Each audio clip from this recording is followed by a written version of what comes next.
السلام عليكم ورحمة الله وبركاته. الحمد لله رب العالمين، والصلاة والسلام على أشرف المرسلين وعلى آله وأصحابه وأزواجه وذرياته وأهل بيته أجمعين. أما بعد فقد قال الله تعالى في القرآن العظيم وفي الفرقان المجيد: أعوذ بالله من الشيطان الرجيم، بفضل بسم الله الرحمن الرحيم. وَلَنَبْلُوَنَّكُمْ بِشَيْءٍ مِّنَ الْخَوْفِ وَالْجُوعِ وَنَقْصٍ مِّنَ الْأَمْوَالِ وَالْأَنفُسِ وَالثَّمَرَاتِ وَبَشِّرِ الصَّابِرِينَ. صدق الله العلي العظيم. قال نبينا محمد رسول الله صلى الله عليه وسلم: اللهم إني أعوذ بك من الفقر والكفر، أو كما قال عليه الصلاة والسلام. رضينا بالله ربا وبالإسلام دينا وبمحمد صلى الله عليه وسلم نبيا ورسولا. يا سيدي يا رسول الله خذ بيدي قلت حيلتي أدركني يا شفيع المذنبين. اللهم صل وسلم على رسولك سيدنا ونبينا مولانا محمد وعلى آل سيدنا محمد وبارك وسلم عليه. எல்லாம் புகழும் புகழ்ச்சியும் உருவமற்ற ஏக இறைவனாம் அல்லாஹ் ஒருவனுக்கு உரித்தாக்கி அகிலத்தின் அருள்முறையாக வந்திருந்த நமது உயிரினும் மேலான கண்மணி முஹம்மது முஸ்தபா ரசூலுல்லாஹி ஸல்லல்லாஹு அலைஹி வஸல்லம் அவர்கள் மீது ஸலவாத்தும் ஸலாமும் கூறியவனாக என் உரையை துவங்குகிறேன். எல்லாம் வல்ல அல்லாஹ் ஜல்ல ஜலாலுஹு எதை சொல்லவும் கேட்கவும் வாய்ப்பளித்தானோ அதன்படி நடந்து நல்ல மூமின்களாக வாழ்ந்து உலகத்தை விட்டு பிரிகிற பொழுது லா இலாஹ இல்லல்லாஹ் முஹம்மதுர் ரசூலுல்லாஹ் என்ற கலிமாவை மொழிந்து ஜன்னத்துல் ஃபிர்தௌஸை கண்ணால் கண்டு அகமகிழ்ந்து சிரித்த வண்ணமா மரணிக்கக்கூடிய நல்பாக்கியம் பெற்ற மக்களில் அல்லாஹ் நம்மை ஆக்கிக் கொள்வானாக. மரணித்தும் மரணிக்காத இறைநேசர்களின் கூட்டத்தில் அல்லாஹ் நம்மை ஆக்கி அருள்வானாக. நாளை மறுமையிலே முத்து முஹம்மது ரசூலுல்லாஹி ஸல்லல்லாஹு அலைஹி வஸல்லம் அவர்களின் திருக்கரங்களால் ஹவுதுல் கௌசர் என்கிற தடாகத்தின் நீர் வருகி அன்னாரின் ஷஃபாத்தை பெற்று அன்னாரின் கரம் பிடித்து ஜன்னத்துல் ஃபிர்தௌஸ் என்ற உயர்ந்த சொர்க்கத்தில் அவர்களோடு அமரக்கூடிய நிர்வாகியம் பெற்ற மக்களில் அல்லாஹ் நம்மை ஆக்கிக் கொள்வானாக. எல்லாவற்றுக்கும் மேலாக இறை அன்பை பெற்று இறைவனை பார்த்து பரவசம் அடையக்கூடிய அவருடைய லிக்காவையும் ரிலாவையும் பெற்ற மக்களாக அல்லாஹ் நம்மை ஆக்கிக் கொள்வானாக. அருமையான மூமின்களை, மேலே ஓதிய வசனத்தில் அல்லாஹ் சொல்லுகிறான்: وَلَنَبْلُوَنَّكُمْ بِشَيْءٍ مِّنَ الْخَوْفِ وَالْجُوعِ وَنَقْصٍ مِّنَ الْأَمْوَالِ وَالْأَنفُسِ وَالثَّمَرَاتِ. நாம் பயத்தை கொண்டும் பசியை கொண்டும் பொருளாதாரத்தை குறைப்பதை கொண்டும் உங்களில் இருந்தே சொந்தங்களையோ பந்தங்களையோ குறைப்பதை கொண்டு, அதுபோன்று உங்களுடைய விவசாய பலன்களை குறைப்பதை கொண்டு நாம் சோதிப்போம். அந்த சோதனையை யார் தாங்கிக் கொள்கிறார்களோ அவர்கள் சுபச்செய்திக்கு சொந்தக்காரன் என்று சொல்லி அல்லாஹு ஜல்ல ஜலாலுஹு இந்த வசனத்திலே சொல்லி காட்டுகிறார். இதை நாம் எடுத்துக்கொள்ள வேண்டிய ஒரு செய்தி என்னவென்று சொன்னால், மனிதன் எப்பொழுது வழி தவறுகிறானோ அப்பொழுது அல்லாஹு ஜல்ல ஜலாலுஹு சிலதை கொண்டு நம்மை சோதிக்கிறான். அந்த சோதனையில் யார் வெற்றி பெறுகிறார்களோ அவர்கள் சுபச்செய்திக்கு சொந்தக்காரர்கள், சொர்க்கத்திற்கு சொந்தக்காரர்கள் என்பதை அல்லாஹு ஜல்ல ஜலாலுஹு குர்ஆனிலே சொல்லி காட்டுகிறார். ஒரு மனுஷன் திருந்தணும் அப்படின்னா பசி என்கிற அந்த ஒரு செயலை கொண்டு அல்லாஹ் சோதிக்கிறான் என்கிற செய்தியையும் இந்த வசனத்தில் உள்ளடக்கிறது. பசி எவ்வளோ மோசமானதாக இருந்தால் மனுஷனை திருத்துவதற்காக மனிதன் அவனை படைத்த ரப்பை தெரிவதற்காக பசியை கொடுக்கிறான் என்றால் பசி எந்த அளவுக்கு மனிதனுக்கு கொடூரமான ஒரு செயல் என்பதை நம்மால் இந்த செய்தியிலிருந்து விளங்க முடிகிறது. ஏன் ஆரம்ப காலத்தில் அல்லாஹு ஜல்ல ஜலாலுஹு அறிவை படைத்தான். படைத்து சொன்னான், வா என்றான், வந்தது, போ என்றான், போனது. ஆத்மாவை படைத்தான்.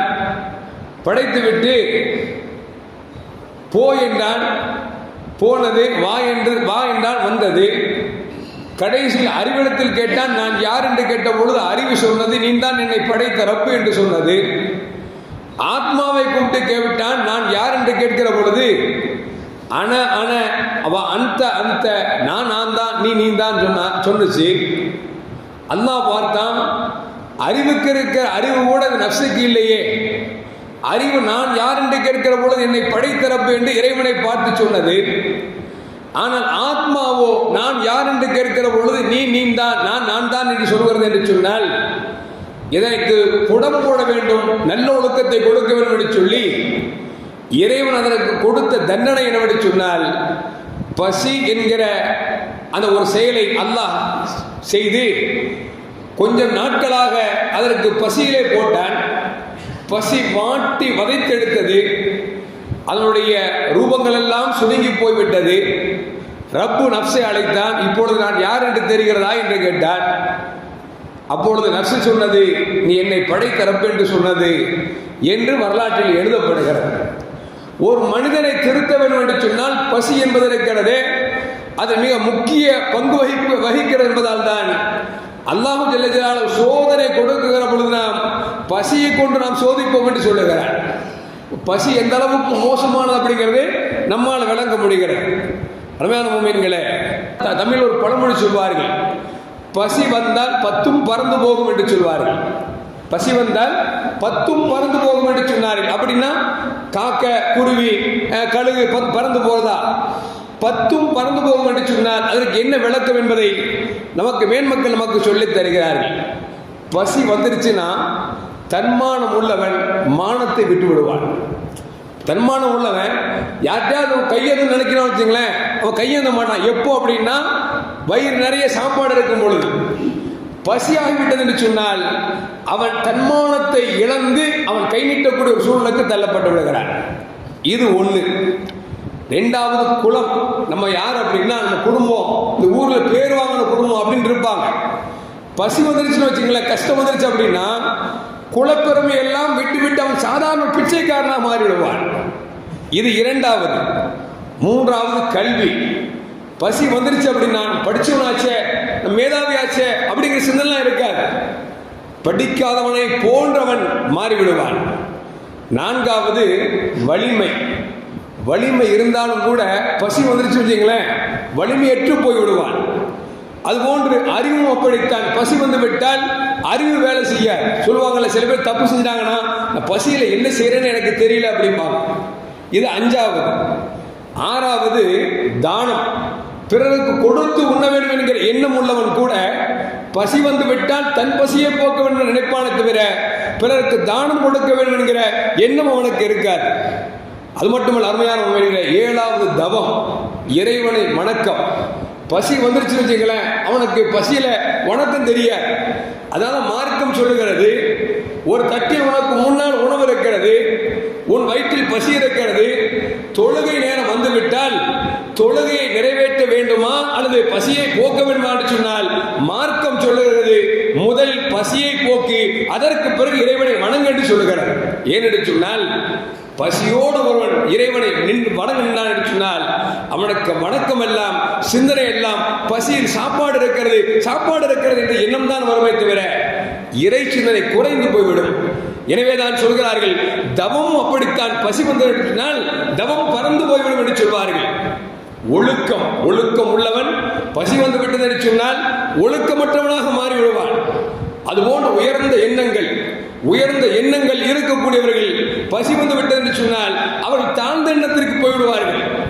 பசிக்குது அப்படின்னா திருடக்கூடாதுன்னு அவன் தெரிஞ்சு வச்சிருப்பான், அவன் திருடுவதற்கு முயற்சிப்பான். ஏன்னா தவறான எண்ணங்களை இந்த பசி கொண்டு வந்து விடும். அது மட்டுமல்ல, இருக்கிற சந்தோஷத்தை மொத்தமாக அடியோடு போக்கிவிடும். எனவேதான் தமிழ் ஒரு பழமொழி சொன்னாங்க, பசி வந்தால் 10ம் பறந்து போகும் என்று சொன்னால் இப்படிப்பட்ட 10 குணங்களை இல்லாமல் ஆக்கிவிடும் இந்த பசி என்பது. அருமையான முறையிலே ஏன் நபிகள் நாயகம் ஸல்லல்லாஹு வாழ்க்கையை எடுத்துக்கொள்ளும் என்று சொன்னால் பெருமானார் ஸல்லல்லாஹு சொல்வார்கள், அடுத்த இடத்தில் கையேந்த வேண்டாம் என்று சொல்வார்கள். ஏன் என்று சொன்னால் பிறரிடத்தில் எப்பொழுது கையேந்துகிறீர்களோ அப்பொழுது அல்லாஹ் தன் அருள்வாசலை அடைத்து விடுவான் என்று நபிகள் நாயகம் ஸல்லல்லாஹு நமக்கு சொல்லி தந்திருக்கிறார்கள். இன்னும் சொல்ல போனால் பிறரிடத்தில் கையேந்துவது இருக்கிறதே, தாழ்ந்த கரத்தை விட உயர்ந்த கரம் சிறந்தது என்று பெருமானார் ஸல்லல்லாஹு சொல்லியிருக்கிறார்கள். அந்த நபிகள் நாயகம் ஸல்லல்லாஹு அவர்களுக்கு பசி வருகிற பொழுது அவர்கள் பசி எப்படி மாற்றியது தெரியுமா? ஒரு கட்டத்தில் பெருமானார் ஸல்லல்லாஹு அலைஹி வஸல்லம் வீட்டிலிருந்து வெளியே வருகிறார்கள். இந்த ஹதீஸை அபூ ஹுரைரா ரலியல்லாஹு அவர்கள் அறிவிக்கிறார்கள். என்ன அப்படின்னா, பெருமானார் ஸல்லல்லாஹு வருகிறார்கள். எங்க வர்றாங்கன்னா அபூபக்கர் நாயகம் வீட்டுக்கு வர்றாங்க. அபூபக்கர் ரலியல்லாஹு தஆலா அவர்கள் வீட்டிலிருந்து வெளியே புறப்பட்டு ரசூலுல்லாஹ் வீட்டுக்கு வர்றாங்க. நேரம் மதிய சாப்பாடு நேரம், கடுமையான பசி. நபிக்கு பசிக்கிறது, புசிப்பதற்கு அபூபக்கர் வீட்டுக்கு செல்லலாம் என்று சொல்லி செல்கிறார்கள். அதே நேரத்தில் அபூபக்கர் நாயகத்துக்கும் பசிக்கிறது, நபியின் வீட்டுக்கு சென்றால் கிடைக்கும் என்று சொல்லி அவர்கள் புறப்பட்டு வருகிறார்கள். 2 பேரும் சந்தித்துக் கொள்கிறார்கள். நபி கேட்கிறாங்க, அபூபக்கரை இந்த நேரத்தில் புறப்பட்டு எங்க புறப்பட்டுட்டியா அப்படின்னு கேட்டாங்க. எப்படிங்க அபூபக்கரே, இந்த மதிய நேரத்தில் கொடுமையா வெயில் அடிக்குது, இந்த நேரத்தில் எங்க புறப்பட்டுட்டீங்க அப்படின்னு கேட்டார். அபூபக்கர் நாயகம் சொன்னாங்க, யார சொல்லலாம், பசி தாங்க முடியல, வீட்டுல ஒண்ணும் இல்லை, உங்க வீட்டுக்கு வந்தா ஏதாவது கிடைக்குமே அப்படின்னு நான் புறப்பட்டேன் அப்படின்னாங்க. நபி சொன்னாங்க, உங்களுக்கு எந்த பசி உங்களை வாட்டி எடுக்கிறதோ அதே பசி என்னை பிடித்துக் கொண்டது. எனவே அபூபக்கர் வீட்டுக்கு சென்றால் ஏதாவது கிடைக்குமே என்று புறப்பட்டு வந்தேன். நீங்களும் நானும் ஒன்றாகத்தான் இருக்கிறோம், வாருங்கள் போகலாம், உமர் கத்தாப் ரலியல்லாஹு வீட்டுக்கு போகலாம் அப்படின்னு 2 பேர் புறப்பட்டு வர்றாங்க. உமர் ரலியல்லாஹு தான் அந்த நேரத்தில் புறப்பட்டு வருகிறார்கள். எங்க வர்றாங்க? ரசூலுல்லாஹி ஸல்லல்லாஹு அலைஹி வீட்டுக்கு வர்றாங்க. இடையில சந்திச்சுக்கிட்டாங்க. ரசூலுல்லாஹ் கேட்கிறாங்க, உமர் இந்த நேரத்தில் எங்க வெளியே போறீங்க அப்படின்னாங்க. உமர் தான் சொன்னாங்க, யார சொல்லலாம், கடும் பசி, உங்கள் வீட்டுக்கு செல்லுவோம், உங்கள் வீட்டில் இல்லை என்றால் அபூபக்கர் வீட்டுக்கு செல்லலாம் என்று ஆசைப்பட்டான், புறப்பட்டு வந்தேன் என்று சொன்ன பொழுது ரசூலுல்லாஹ் சொன்னாங்க, 3 பேருக்கும் இதே நிலதானா, சரி வாங்க புறப்பட்டு போகலான்னு சொல்லி ரசூலுல்லாஹி ஸல்லல்லாஹு அலைஹி வஸல்லம் ஒரு அன்சாரி தோழர் வீட்டுக்கு வராங்க. வந்தா கதவை தட்டுகிறார்கள். உள்ளிருந்து சப்தம் யார் என்று கேட்கப்படுகிறது. கண்மணி முஹம்மது ரசூலுல்லாஹி ஸல்லல்லாஹு அலைஹி வஸல்லம், நான் அபூபக்கர் உமர் வந்திருக்கிறோம் என்று சொல்லிவிட்டு உங்கள் வீட்டுக்காரர் எங்கே என்று கேட்கிறார்கள். சஹாபியத்தான பெண் அல்லவா, அது அன்சாரி தோழருடைய மனைவி அல்லவா, பெருமானார் ஸல்லல்லாஹு வந்திருக்காங்க. உடனே மன மகிழ்ச்சியில் யார சொல்லலாம், உள்ளே வாருங்கள் என்று அழைப்பு கொடுக்கிறார்கள். உள்ளே வந்தார்கள். பெருமானார் ஸல்லல்லாஹு அலைஹி வஸல்லம் அவர்களும் அபூபக்கர் சித்திக் நாயகமும் உமர் நாயகமும் 3 பேரும் சேர்ந்து அன்சாரி தோழர் வீட்டுக்கு வருகிறார்கள். உள்ளே வந்து அமர்கிறார்கள். கேட்கிறாங்க, எங்க போனாங்க, யார சொல்லலாம், அவங்க வெளியே போயிருக்கிறாங்க அப்படின்னு சொல்லி அவருடைய மனைவி அந்த அம்மா வீட்டில் இருக்கக்கூடிய தண்ணீரை அள்ளி கொடுத்து விட்டு இப்போது வந்து விடுவார், கொஞ்சம் பொறுத்திருங்கள் அப்படிங்கிறாங்க. கொஞ்ச நேரத்தில் சஹாபி வந்துட்டாங்க. ரசூலுல்லாஹ் பார்க்கறாங்க, அந்த 2 சஹாபாக்களையும் பார்க்கறாங்க. பார்த்துட்டு அல்ஹம்துலில்லாஹ், அல்லாஹ்வுக்கு எல்லா புகழும் சொல்லி நபியும் அந்த 2 சஹாபாக்களும் வந்த வரைக்காக அவர்கள் அல்லாஹ்வை புகழ்கிறார்கள். வந்த உடனே ரசூலுல்லாஹி ஸல்லல்லாஹு அலைஹி வஸல்லம் வந்திருக்கிறார்கள் என்பதை புரிந்து கொண்டு முகத்தில் இருக்கக்கூடிய வாட்டத்தை தெரிந்து கொண்டு அவர்கள் என்ன செய்கிறார்கள் என்று சொன்னால், தன்னுடைய தோட்டத்தில் இருக்கக்கூடிய பேரித்தம்பழம் கொத்துகளை எடுத்துக்கொண்டு வந்து பெருமானாருக்கு கொடுத்து நீங்கள் உண்டு கொண்டே இருங்கள் என்று சொல்லிவிட்டு தடபுடலா ஆடருக்கு அவர்களுக்கு விருந்தோகம் செய்யப்பட்டு விட்டது. 3 பேரும் சேர்ந்து சாப்பிட்டார்கள். சாப்பிட்டு விட்டு ஸல்லல்லாஹு சொன்னாங்க, அபூபக்கரே உமரே, இந்த உணவிற்காக நாளைக்கு அல்லாஹ்விடத்தில் பதில் சொல்ல வேண்டும் என்று பெருமானார் ஸல்லல்லாஹு அவர்கள் உண்ட தோழர்களுக்கும் தனக்கும் அவர் எச்சரித்துக் கொண்டார்கள். எதுக்கு சொல்ல வர்ற அப்படின்னா, ஸல்லல்லாஹு பசினோன்னு நினைச்சாங்க, இன்னொரு வீட்டை போய் தேடி போறாங்க. அபூபக்கர் நாயகம் பசினோன்னு ரசூலுல்லாஹ் வீட்டை தேடி போறாங்க. 2 பேரும் சேர்ந்து உமர் நாயகத்துக்கு போறாங்க. பசி என்ன செய்யுது அப்படின்னா, நம்மளை வீட்டில் இருக்க வைக்க முடியல. ஏன்னா எப்படியாவது பசியை போக்கணும் அப்படின்னு சொல்லி ஸல்லல்லாஹு அவர்கள் தன் தோழர் வீட்டுக்கு உண்டார்கள் என்று சொன்னால், அதுதான் நம்ம தமிழ் பழமொழி சொல்லுது, பசி வந்தால் 10ம் பறந்து போகும். நான் யாரு, நபியாச்சே, அபூபக்கர் சித்திகாச்சே, உமர் நாயகமாச்சே யோசிக்கல. பசி வந்துருச்சு, போய் என்ன செய்வோம், எப்படியாவது பசியை போக்கிக் கொள்ளலாம் என்று சொல்லி தோழர் வீட்டுக்கு போகிறார் என்று சொன்னால் பசி எந்த அளவுக்கு ஒரு கொடூரமான ஒரு செயல் என்பதை கொஞ்சம் யோசித்து பார்க்க வேண்டும். அருமையான முஃமினீன்களே, அது மட்டுமல்ல, நபிகள் நாயகம் ஸல்லல்லாஹு அலைஹி காலத்தில் நடந்த ஒரு செய்தி அனஸ் ரலியல்லாஹு அன்ஹு அறிவிக்கிறார்கள். நான் ரசூலுல்லாஹ்வுடைய இடத்துக்கு போறேன், அங்க பார்த்தா ஸல்லல்லாஹு சஹாபா கூட அமர்ந்திருக்கிறார்கள். அமர்ந்திருந்தால் பெருமானார் ஸல்லல்லாஹு பசி அந்த தாண்டவம் முகத்தில் ஆடுகிறது. பார்த்து விட்டு நான் ரசூலுல்லாஹ்விடம் சொன்னேன், யார் ரசூலுல்லாஹ், ஏதாவது உணவு செஞ்சுட்டு நான் கொண்டு வர்றேன் அப்படின்னு சொல்லிட்டு நேரம் அந்த சஹாபி என்ன செய்றாங்க, வீட்டுக்கு போறாங்க. போயிட்டு அம்மா ரசூலுல்லாஹ் ரொம்ப பசியா இருக்கிறாங்க, ஏதாவது செய்யணும்னு அவங்க வீட்டில் இருக்க ஒரு சின்ன ஆட்டுக்குட்டி பிடிச்சி அறுத்து மாவா படைஞ்சி ரொட்டி சுட்டு ரசூலுல்லாஹ்வுக்கு மட்டும் விருந்துக்கு சொல்லுங்கன்னு சொல்லி அனுப்பிட்டாங்க. வீட்டுக்காரர் வர்றாரு, யார சொல்லலாம், வீட்டில் சின்ன ஆட்டுக்குட்டி இருக்குது, கொஞ்சம் மாவு இருக்குது, கொஞ்சம் நீங்கள் வந்துனியா சாப்பிட்டுட்டு போயிடலாம் அப்படின்னு நபி சொன்னாங்க. என் அருமை தோழர்களே, பசியோடு இருக்கக்கூடிய மக்களே, இன்ன தோழர் நமக்கு விருந்து வைத்திருக்கிறார், வாருங்கள் என்று சொல்கிறார்கள். கூப்பிட்டது ரசூலுல்லாஹ் மட்டும். நபி என்ன செய்யறாங்க, எல்லோரும் வாங்குங்கிறாங்க. எந்த அளவுக்கு என்று சொன்னால் நூற்றுக்கணக்கான சஹாபாக்கள். இவருக்கு ஒன்றும் புரியல, என்னடா சின்ன ஆட்டுக்குட்டி தான் அர்த்தம், இங்க கொஞ்சம் மாவு தானே வச்சிருக்கிறோம், ரசூலுல்லாஹ் எல்லாத்தையும் கூப்பிடுறாங்க அப்படின்னு நினைச்சிட்டு மனசுக்குள்ள ஒரு பதபதப்போடு இருக்கிறார். நபி சொன்னாங்க, வீட்டுக்கு போங்க, சாப்பாடு எடுத்து வைங்க, ஆனால் யாரும் வச்சிடாதீங்கன்னு சொல்லிட்டு சொல்லி அனுப்பிட்டாங்க. இது சஹாபி வேகமாக வீட்டுக்கு போகிறாங்க. போய் மனைவி சொன்னாங்க, நீ சொன்ன மாதிரி நான் ரசூலுல்லாஹ்ட்ட சொன்னமா, ரசூல் நினைச்சிட்டாங்க, எல்லாத்தையும் கூப்பிட்டு வந்துட்டாங்க. எப்படி இருக்கு அப்படின்னா, இந்த முல்லா விகடகிரி தெரியுமா உங்களுக்கு, அவர் ஒரு நாள் பயன் பண்ணாராம், அடுத்தவர்களுக்கு புசிக்க கொடுப்பது இறைவன் அருளை தரும் என்று பேசுகிறாராம். இது பேசி முடிஞ்சு வீட்டுக்கு வந்த உடனே ஒரு பிச்சைக்காரன் உள்ள வந்தான். எங்க வந்துட்டான், வீட்டுக்கு வந்தான். ஐயா நல்லா ஸ்பீச் பண்ணீங்க, ரொம்ப பசிக்குது, ஏதாவது கொடுங்க அப்படின்னு. அவன் பார்த்தான், இல்லடா யார் பேசிட்டு வந்தவங்களுக்குள்ள பிச்சைக்காரன் வந்துட்டான்னு சொல்லிட்டு மனைவி சொன்னா, எவனோ பிச்சைக்காரன் வந்திருக்கான், அவன்கிட்ட சொல்லு, முல்லா வந்துட்டு போயிட்டாரு, வீட்டில் இல்லையா அப்படின்னு. அந்த அம்மா வந்து சொல்லிச்சு, முல்லா வீட்டில் இல்லைங்க, அவர் போயிட்டார் அப்படின்னு. இல்லைம்மா இப்போதானம்மா உள்ள வந்தார் அப்படின்னு. முல்லா உள்ள இருந்து சொன்னாராம், ஏன்னா முன்னால வந்தா பின்னால போயிருக்க மாட்டானா அப்படின்னா, முன்னால வந்தா பின்னால போயிருக்க மாட்டானா அப்படின்னா. அந்த மாதிரி ஸல்லல்லாஹு இங்க 100கணக்கான சஹாபாக்கள் கூப்பிடுறாங்க. இந்த சஹாபி வீட்டில் போய் சொல்றாங்க. சொன்ன உடனே எல்லா சஹாபாக்களும் போயாச்சு. ஸல்லல்லாஹு எல்லா சஹாபாக்கள் வெளியே அமர வச்சாங்க. சொன்னாங்க, நான் உள்ள போறேன், 10 பேரை வாங்க அப்படின்னாங்க. உள்ள போனாங்க. ரசூலுல்லாஹி ஸல்லல்லாஹு அலைஹி வஸல்லம் அந்த சமைக்கப்பட்ட கொஞ்சம் ரொட்டியையும் அந்த ஒரு ஆட்டுக்கறியையும் பெருமானார் ஸல்லல்லாஹு திறந்தாங்க. 10 பேருக்கு சாப்பிட கொடுத்தாங்க. பல நாள் சாப்பிடாத சஹாபாக்கள் எப்படி சாப்பிடுவாங்க யோசிச்சு பாருங்க, எப்படி சாப்பிடுவாங்க. பல நாள் சாப்பிடலாம சஹாபாக்களே கொஞ்சமா சாப்பிடுவாங்களா, கிடைக்கிற வரைக்கும் அடிப்பாங்களா இல்லையா, நல்லா உண்டார்கள். 10 சஹாபாக்கள் நிறைஞ்சு போயாச்சு. அடுத்த 10 சஹாபாக்கள், இப்படி நூற்றுக்கணக்கான சஹாபாக்கள் உள்ளே வந்தார்கள். நபிகள் நாயகம் ஸல்லல்லாஹு அலைஹி வஸல்லம் தன் போர்க்கரத்தால் விளம்பிக் கொண்டே இருக்கிறார்கள். எல்லோரும் உண்டு விட்டார்கள். பெருமானார் ஸல்லல்லாஹு அலைஹி வஸல்லம் கையெடுக்கிறார்கள். சமைத்த பொருள் அப்படியே இருக்கிறது.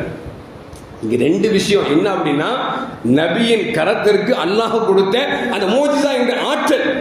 2வது என்னன்னா, கூப்பிடாம விருந்துக்கு போகக்கூடாது ரசூலுல்லாஹ் நம்மகிட்ட சொல்லியிருக்கிறாங்க. அப்படித்தானே, இந்த உம்மத்துக்கு கூப்பிட்டா பதில் சொல்றது வாஜிபு, கூப்பிடாம போறது அசிங்கம், அது ஒழுக்கக்கேடுன்னு இருக்காங்க. இங்க சஹாபி ஒருவர் தான் கூப்பிடுறாங்க. நபி என்ன செய்யறாங்க, நூற்றுக்கணக்கான சஹாபாக்கள் அழைக்கிறாங்கன்னா என்ன காரணம்? பசி. என்ன காரணம்?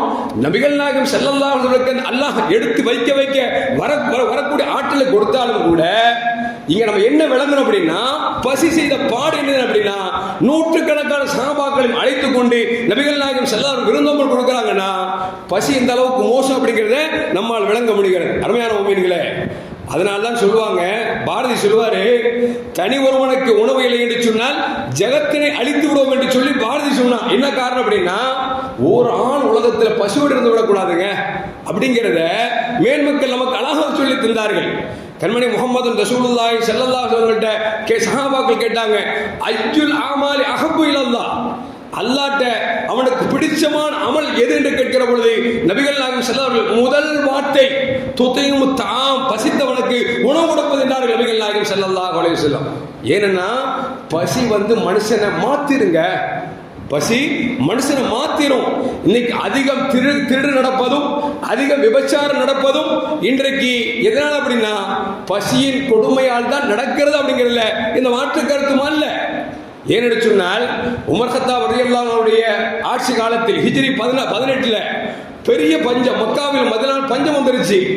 இந்த நேரத்தில் உமர் கத்தாப் ரலியல்லாஹு அன்ஹு நினைஞ்சாங்க அப்படின்னா ஈராக்கிலிருந்தும் எகிப்திலிருந்தும் அந்த பசித்த மக்களுக்கு உணவு வேண்டும் என்று சொல்லி சேகரிக்க ஆரம்பித்தார்கள். ஆரம்பித்தது மட்டுமல்ல, உமர் ரலியல்லாஹு தன்னுடைய நேர் பார்வையில் வந்து அந்த வந்த பொருட்களை மக்களுக்கு வாரி வாரி வழங்கினார்கள். இன்னும் சொல்ல போனால் உமர் கத்தாப் ரலியல்லாஹு அன்ஹு பஞ்ச காலத்தில் வீட்டில் சாப்பிடல, மக்களோடு மக்களாக சாப்பிட்டார்கள். என்று சொன்னால் நாடாளும் மன்னர் உயர்ந்த உணவை சாப்பிட்டு விட்டார் என்கிற பேச்சு வந்துவிடக் கூடாது என்பதற்காக உமர் கத்தாப் ரலியல்லாஹு அன்ஹு அவர்கள் மக்களோடு மக்களாக சேர்ந்து உணவு உண்டது மட்டுமல்ல, திருடினால் கையை வெட்ட வேண்டும் என்ற சட்டத்தை கொஞ்ச நாள் தள்ளி வைத்திருந்தார்கள். ஏன்? பசியில யாராவது அடுத்தும் போல தின்ட்டான் அப்படின்னா கையை வெட்டும் சூழ்நிலை வந்துடக்கூடாதுன்னு சொல்லி அந்த பஞ்ச காலத்தில் கையை வெட்ட வேண்டும் என்ற சட்டத்தை கொஞ்ச நாள் தள்ளுபடி செய்து வைத்திருந்தார்கள். என்றால் பசி என்பது மனிதனை திருட வைத்துவிடும், அவனை தன்மானத்தை இழக்க செய்துவிடும் அப்படிங்கிறத இந்த செய்திகள் நமக்கு சொல்லி காட்டுகிறது. அருமையான மக்களே, இப்படி பார்க்கிற பொழுது பசி மிக கொடூரமானது. எனவேதான் நபிகள் நாயகம் ஸல்லல்லாஹு அலைஹி வஸல்லம் அல்லாஹும்ம இன்னி அஊது பிக மினல் ஜூ, யா அல்லாஹ் பசியின் கொடுமையை விட்டு எங்களை பாதுகாத்து உன்னிடத்தில் பாதுகாப்பு தருகிறோம் என்று நபிகள் நாயகம் ஸல்லல்லாஹு அலைஹி வஸல்லம் துஆ செய்திருக்கிறார்கள். நபியை பொறுத்த வரைக்கும் ஒரு நாள் சாப்பிடாம ஒரு நாள் பட்னியாக தான் இருப்பாங்க. அது தனக்கு தானே வருத்தி கொண்டது, அவரை தேர்ந்தெடுத்துக் கொண்டது. ஆனால் இந்த உம்மத்துக்கு சொல்கிறார்கள், நான் பசியை விட்டு அல்லாஹ்விடத்தில் பாதுகாப்பு தேடுகிறேன், உம்மத்துகளை நீங்களும் பாதுகாப்பு தேடுங்கள் என்று நபிகள் நாயகம் ஸல்லல்லாஹு அலைஹி வஸல்லம் நமக்கு துஆ செய்து காமித்தார்கள். இன்னும் சொல்ல போன அருமையான முஃமின்களே, நபிகள் நாயகம் ஸல்லல்லாஹு இப்படி சொல்லி துஆ செய்வார்கள், அல்லாஹ் இன்னி அஊது பிக மினல் ஃபக்ரி வல் குஃப்ரி என்று துஆ செய்வார்கள். யா அல்லாஹ் ஏழ்மையை விட்டும் குஃப்ரை விட்டும் என்னை பாதுகார் என்று சொல்லி நபிகள் நாயகம் ஸல்லல்லாஹு துஆ செய்தார்கள். என்று சொன்னால் சொல்லுவார்கள், காதல் ஃபக்ரு அன் யகூன குஃப்ரா, ஏழ்மை இருக்கிறதே மனிதனை மார்க்கத்தை விட்டு அவனை விரட்டி எடுத்து விடும், அது குஃப்ரில் கொண்டு போய்விடும் என்று நபிகள் நாயகம் ஸல்லல்லாஹு அலைஹி இருக்கிறார். இன்னைக்கு மாற்றார்கள், குறிப்பாக கிறிஸ்துவர்கள் இன்றைக்கு மதத்தை பரப்புவதற்கு என்ன காரணம் சொன்னால், எங்கெங்க ஏழை மக்கள் இருக்கான் வசதியிலையோ அவன்கிட்ட போய் காசை கொடுத்து மார்க்கத்தை வித்துட்டு வந்துடுறான். ஏன்னா பசி என்று வந்து விட்டால் அவனுக்கு மார்க்கம் என்று பெரிதாக தெரியாது. அதனால ரசூலுல்லாஹ் சொல்றாங்க, வறுமை என்பதை உங்களை குஃப்ரில் தள்ளிவிடும் என்று நபிகள் நாயகம் ஸல்லல்லாஹு அலைஹி வஸல்லம் தருகிறார்கள். அருமையான முஃமின்களே, எனவே இந்த வறுமை என்பது இருக்கிறதே, பசி என்பது இருக்கிறதே மிக மோசமான செயல் என்பதை நபிகள் நாயகம் ஸல்லல்லாஹு அலைஹி வஸல்லம் நமக்கு சொல்லித் தருகிறார்கள். அப்படி என்று சொன்னால் இந்த பசியை போக்கக்கூடிய செயல் இருக்கிறதே ஒரு உன்னதமான செயல் என்பதைத்தான் நபிகள் நாயகம் ஸல்லல்லாஹு அலைஹி வஸல்லம் சொல்லுவாங்க. பெருமானார் ஸல்லல்லாஹு சொல்லுவாங்க, யார் பசியை போக்குகிறார்களோ அவர்கள் நாளை மறுமையிலே உயர்ந்த இடத்தில் இருப்பார்கள் என்று நபிகள் நாயகம் ஸல்லல்லாஹு அலைஹி வஸல்லம் நமக்கு சொல்லித் தருகிறார்கள். இப்படி பார்க்கிற பொழுது அருமையான முஃமின்களே, பசி என்பது இருக்கக்கூடாது. பசியை விட்டு நாம் அல்லாஹ்விடத்தில் பாதுகாப்பு தேட வேண்டும். அதே நேரத்தில் பசியை போக்குகிற எண்ணம், தான தர்மங்கள் நம்மிடத்தில் இருக்க வேண்டும் என்பதைத்தான் நபிகள் நாயகம் ஸல்லல்லாஹு அலைஹி வஸல்லம் சொல்லி தருகிறார்கள். ஒரு கிராமத்து தோழர் வந்தார், யார சொல்லலாம், அல்லிம்னி அமலன் யுதுகில் ஜன்னா, சொர்க்கத்தில் என்னோடு நுழைவிக்கக்கூடிய ஒரு செயலை சொல்லித்தார்கள் என்று சொன்ன பொழுது நபிகள் நாயகம் ஸல்லல்லாஹு அலைஹி வஸல்லம் ஃபஆத்தையுல் ஜாயிய, பசித்தவனுக்கு நீ உணவை கொடு, வஸ்கி லம்மான, யார் தாகித்திருக்கிறார்களோ அவர்களுக்கு தண்ணீர் கொடு, உன்னை சொர்க்கத்தில் நெருக்கி வைக்கும் என்றார்கள் நபிகள் நாயகம் ஸல்லல்லாஹு அலைஹி வஸல்லம் அவர்கள். நாம நினைச்சிட்டு இருக்கோம் தொழுதுட்டா சொர்க்கம் போகலாம் நினைச்சிட்டு இருக்கிறோம், நோன்பு வச்சுட்டா சொர்க்கம் போகலாம் நினைச்சிட்டு இருக்கோம். அது ஒரு காரணமாக இருந்தாலும் இது அல்லாமல் ஏழை மக்கள் பசித்தவர்களுக்கு உணவு கொடுப்பதும் தண்ணீர் கொடுப்பதும் அவர் தேவை நிறைவேற்றுவதும் தான் சொர்க்கத்தில் முழுதாக உங்களை நுழைவிக்கும் என்பதை நபிகள் நாயகம் ஸல்லல்லாஹு அலைஹி வஸல்லம் நமக்கு சொல்லி தந்தார்கள். இன்னும் சொல்ல போன அருமையான முஃமின்களே, இத்தகுன்னார் வலோ பிஷிக்கித்தமர், ஒரு பேரித்தம்பழ துண்டை தர்மம் செய்தாவது நீங்கள் நரகத்தை விட்டு பாதுகாப்பு தேடிக் கொள்ளுங்கள் என்று சொல்லி நபிகள் நாயகம் ஸல்லல்லாஹு அலைஹி வஸல்லம் நமக்கு ஆணையிட்டார் என்று சொன்னால் என்ன காரணம்? தான தர்மம் பசித்தவர்களுக்கு கொடுப்பது என்பது அவ்வளவு சிறந்தது என்பதைத்தான் நபிகள் நாயகம் ஸல்லல்லாஹு அலைஹி வஸல்லம் நமக்கு சொல்லித் தருகிறார்கள். இன்னும் சொன்னால் பெருமானார் சொல்வார்கள், பக்கத்து வீட்டுக்காரர் பசித்திருக்கக்கூடிய நிலையில் தான் மட்டும் புசிப்பவன் என்னை கொண்டு ஈமான் கொண்டவன் ஆக மாட்டான் என்று நபிகள் நாயகம் ஸல்லல்லாஹு அலைஹி வஸல்லம் எச்சரித்திருக்கிறார்கள். ஒரு காலம் இருந்தது தன் வீட்டில் சமைப்பதை அக்கம் பக்கத்தில் கொடுத்து பழகினோம். அதனால் நமக்கு மத்தியிலே பரஸ்பரம் இருந்தது. இன்னைக்கு நாம் சமைக்கிற பொழுதே ஜன்னலை மூடிவிட்டு சமைக்கிறோம். என்ன ஆகிவிட்டது என்று சொன்னால், செத்து போனால் கூட ஜன்னல் வழியாக வாடகை வந்தால்தான் பக்கத்து வீட்டுக்காரன் செத்து போய்விட்டான் என்று சொல்லி போலீஸுக்கு நம்ம கம்ப்ளைண்ட் பண்ணக்கூடிய சூழ்நிலைக்கு தள்ளப்பட்டு விட்டோம். அருமையான முஃமின்களே, எனவே பசித்தவருக்கு நாம் உணவு கொடுப்பதற்கிறது அது ஆகச் சிறந்தது. நபிகள் நாயகம் ஸல்லல்லாஹு அலைஹி சொல்கிறார்கள், இந்த ஹதீஸை அபூ ஹுரைரா ரலியல்லாஹு தஆலா அறிவிக்கிறார்கள், ஒரு பெண்மணி நடந்து வருகிறார், கடும் தாகம், ஒரு கிணற்றை பார்க்கிறார், இறங்கினால் தண்ணீர் குடித்து தாகத்தை தீர்த்து கொண்டால், மேலே ஏறுகிறால் பார்த்தால் கிணற்றை சுற்றி ஒரு நாய் சுற்றி வருகிறது, நாய்க்கும் தாகம் அடிக்கிறது என்று சொல்லி தன் துணியிலே ஒரு தண்ணீரை முக்கி தாகித்த நாய்க்கு அந்த பெண்மணி தண்ணீர் கொடுத்தால் எனவே சொர்க்கவாதி என்று பெருமானார் ஸல்லல்லாஹு அலைஹி வஸல்லம் அடைமொழி கொடுத்தார் என்று சொன்னால், அருமையான மக்களே, தாகம் என்பதும் பசி என்பதும் அது எந்த உயிரினமாக இருந்தாலும் அது கொடுமையானதுதான். எனவே நீங்கள் நாயாக இருந்தாலும் பன்றியாக இருந்தாலும் எதற்கு தண்ணீர் கொடுத்தாலும் உணவு கொடுத்தாலும் அது உங்களுக்கு நன்மை சாரும் என்பதை நபிகள் நாயகம் ஸல்லல்லாஹு அலைஹி நமக்கு சொல்லித் தருகிறார்கள். அருமையான முஃமின்களே, அது மட்டுமல்ல, நபிகள் நாயகம் ஸல்லல்லாஹு அலைஹி சொல்லுவாங்க, ஸலாஸத்துன் லா யுகல்லிமுஹுல்லாஹ் வலா யன்துரு இலைஹிம், 3 பேர் நாளைக்கு மறுமையில் அல்லாஹ் ஜல்லல்லாஹு பார்க்க மாட்டான், பேச மாட்டான் என்று நபிகள் நாயகம் ஸல்லல்லாஹு அலைஹி சொன்னார்கள். அதில் ஒன்று யார் என்று சொன்னால், தனக்கு போக இருக்கக்கூடிய தண்ணீரை அடுத்தவனுக்கு தடுக்கிறானே, இவனை அல்லாஹ் நாளைக்கு பார்க்கவும் மாட்டான், பேசவும் மாட்டான். தனக்கு இருக்கிற உணவை உண்ட பிறகு பிறருக்கு கொடுக்காமல் கீழே கொட்டுகிறானே, தடுக்கிறானே, இவனிடம் அல்லாஹ் நாளை பேச மாட்டான் என்று நபிகள் நாயகம் ஸல்லல்லாஹு அலைஹி நமக்கு சொல்லித் தருகிறார்கள். அருமையான முஃமின்களே, அப்படி என்றால் பசி எந்த அளவுக்கு மோசமானது என்று நம்மால் விளக்க முடிகிறது. ஆனால் இன்றைக்கு பார்க்கிறோம், காசாவிலே குழந்தைகள், பல்லாயிரக்கணக்கான குழந்தைகள் செத்து மடிந்து கொண்டிருக்கிறது. நாம் போட்டோக்களை பார்த்தோம் என்று சொன்னால் நம்முடைய அடிவயிறெல்லாம் எரிகிறது. உடலிலே வெறும் எலும்பு துண்டுகள் மட்டுமே இருக்கிறது, உயிர் மூசாடி கொண்டிருக்கிறது. ஆனால் இஸ்ரேல் என்று சொல்லக்கூடிய அரக்கன், இரத்த வெறிபிடித்த சைத்தான் என்ன செய்கிறான் என்று சொன்னால், அவன் கொடுப்பது இல்லாமல் பக்கத்து நாடுகளுக்கு வரக்கூடிய பொருட்களை எல்லாம் தடுத்து இன்றைக்கு 21 லட்சம் முஸ்லிம்கள் இன்றைக்கு உணவுக்காகவும் தண்ணீருக்காகவும் அல்லல்பட்டுக் கொண்டிருக்கிறார்கள், பசியால் வாடிக்கொண்டிருக்கிறார்கள் என்கிற பொழுது உலகெங்கிலும் இருக்கக்கூடிய நாடுகள் எல்லாம் ஏன் வேடிக்கை பார்க்கிறது என்று தெரியவில்லை. அல்லாஹ் தான் காப்பாற்ற வேண்டும். பொதுவாகவே 1949 ஒரு உடன்படிக்கை போடுகிற பொழுது எவனாவது நாட்டை அபகரித்தான் என்று சொன்னால், ஆக்கிரமித்தான் என்று சொன்னால், அந்த ஆக்கிரமிக்கக்கூடிய மக்களுக்கு உணவு கொடுப்பது கட்டாய கடமை என்று சொல்லி சட்டம் இருந்தும் கூட இன்றைக்கு இஸ்ரேல் பாலஸ்தீனத்தை ஆக்கிரமித்துக் கொண்டிருந்தாலும் கூட அந்த மக்களுக்கு அவன் உணவு கொடுக்காவிட்டாலும் அவன் பிற நாடுகளில் வரக்கூடிய பொருட்களை தடுத்து மக்களை பசியால் கொண்டிருக்கிறார். இன்னும் சொல்ல போனால், குண்டுகள் தொலைத்து இறந்த மக்களை விட பசித்து செத்தவர்களை அதிகம் என்று சொல்லி இன்றைக்கு ஐநா கணக்கெடுத்திருக்கிறது. ஆனால் கொஞ்சம் கூட ஈவிரக்கம் இல்லாமல் அந்த இஸ்ரேலை சார்ந்தவர்கள், அந்த படைகள் இன்றைக்கு குழந்தை என்று பார்க்காமல் கொன்று குவித்துக் கொண்டிருக்கிறார்கள். அருமையான முஃமின்களே, இப்படி 90,000 பேர்கள் உடலில் பலம் இழந்து சக்திகளை இழந்து சாவுக்காக போராடி கொண்டிருக்கிறார்கள்.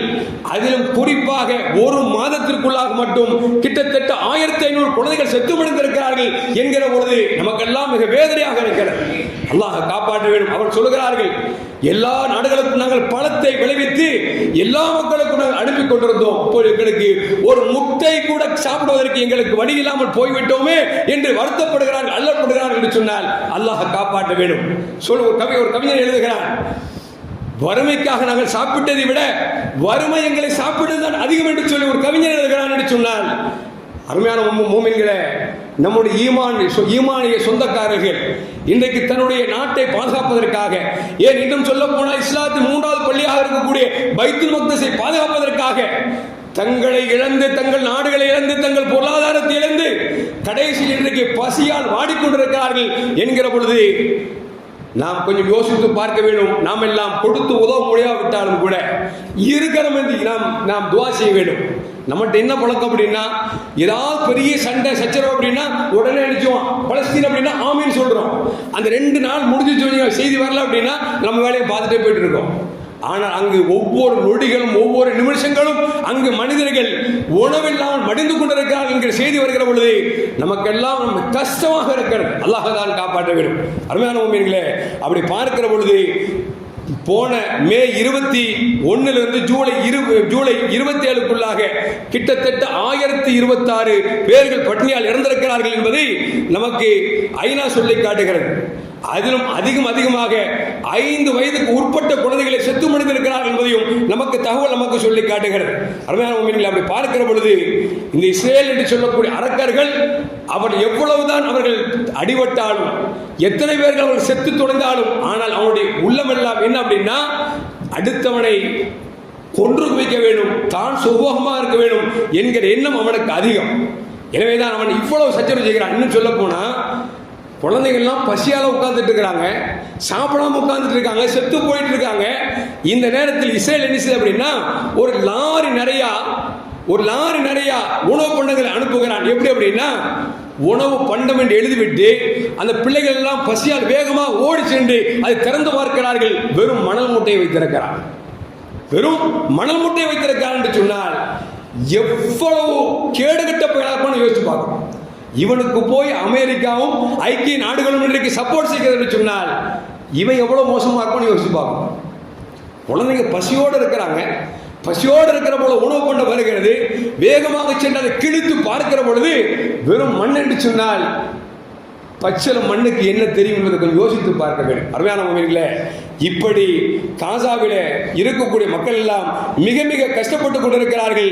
எனவே நாம் என்ன செய்யணும் சொன்னால், நம்மால் முடிந்த வரைக்கும் ஒவ்வொரு வக்துகளிலும், குறிப்பாக அந்த வக்துகளை தாண்டி 2 ரக்காயத்தை தொழுது தஹஜ்ஜுதிலும் நாம் காசா மக்களுக்காக நாம் துஆ செய்ய வேண்டும். ஏன்னா இஸ்ரேல் கொடுக்க வேண்டாங்க, பல நாடுகளில் வந்த பொருட்களை தடுத்து அதை நிறுத்தி அது வீணாய் கொண்டிருக்கிற அந்த பொருட்களை கொடுத்தால் மட்டுமே போதும், காசா மக்கள் அவர்கள் தன்னுடைய பசியை போக்கிக் கொள்வார்கள்.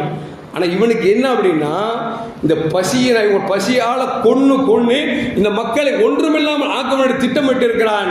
எனவே பசியில் போட்டு மக்களை கொன்று குவித்துக் கொண்டிருக்கிறான் என்பதை ஐநாவே இன்றைக்கு சொல்லுகிறது.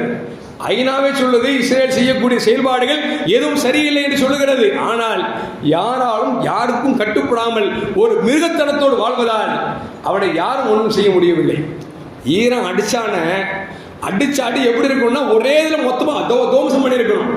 ஆனால் நம்ம ஆள் எப்படின்னா, இஸ்லாம் நமக்கு ஒரு வரமுறை இருக்கு, போர்க்களத்துக்கு ஒரு வரமுறை இருக்கு. அந்த வரமுறையினால அவங்க கொஞ்சமாக அவர் அடித்தார்கள். அந்த அடியை தாங்க முடியாம கடைசி மன்னிப்பு கேட்டான்னு வச்சுக்கங்களேன். ஆனா மன்னிப்பு கேட்டா திருந்துற ஜென்மமான திருந்தார். இது ஏன்னா யூத பையன் அப்படித்தான் இருப்பான். அதனால இவனுக்கு நம்ம என்ன செய்யணும் அப்படின்னா, ரப்பு தான் அவனுக்கு அழிவை தரணும். ரப்பு நினைச்சா ஒரு செகண்ட்ல ஏற்கை சட்டத்தில் வச்சு அழிச்சான்னு வச்சுங்களேன், அவனால ஒண்ணுமே செய்ய முடியாது, எந்த நாடும் எதிர்க்க முடியாது. இப்ப ஈரான் அடிச்சிச்சு, இஸ்ரேல் மொத்தமா போச்சுன்னு வச்சுங்களேன், எல்லா நாடுகளும் சேர்ந்துக்குவான் யார் அடிக்கிறதுக்கு, ஈரான் அடிக்கிறதுக்கு. ஆனா ரப்பு இயற்கை சட்டத்தை அடிச்சான்னு வச்சுங்களேன், யாரும் ஒண்ணும் பண்ண முடியாது. அதனால் நம்ம கேட்க வேண்டியது எல்லாம், யா அல்லாஹ் அந்த இஸ்ரேலர்களை ஒன்றுமில்லாமல் ஆக்குவாயாக சொல்லணும். ஏன்னா பொதுவா இஸ்லாத்தை பொறுத்த வரைக்கும் யாரையும் அழிக்கிறதுக்கு துவா செய்யக்கூடாது, ஹிதாயத்துக்கு துவா செய்யலாம். ஆனா இந்த பையன் இருக்கான் பார்த்தீங்களா, யூத பையன், இவன் திருந்தவே மாட்டான். ஏன் இன்னைக்கு இல்ல, அன்னையிலிருந்து, எப்போ ஸல்லல்லாஹு அலைஹி வஸல்லம் காலத்திலிருந்து கூட அவன் திருந்தவே மாட்டான். எனவே இந்த திருந்தாத ஜென்மத்திற்கு ரப்பு தான் நல்ல கூலி கொடுக்க வேண்டும். எல்லாம் அல்லாஹ் ஜல்ல ஜலாலுஹு காசா மக்களுக்கு அவன் அறியாத பொறுத்திருந்து, அவர்கள் அறியாத பொறுத்திருந்து எல்லா ரிஸ்குகளையும் வழங்கி, யாரெல்லாம் தடை செய்கிறார்களோ, தங்குதடையாக இருக்கிறார்களோ அதுவெல்லாம் அகற்றி இஸ்ரேல் என்கிற கொடூர அரக்கர்களுக்கு அல்லாஹ் இயற்கை சட்டத்தின் மூலமாக நல்ல பாடங்களை புகட்டுவானாக. அஸ்ஸலாமு அலைக்கும் வரஹ்மத்துல்லாஹி வபரகாத்துஹு.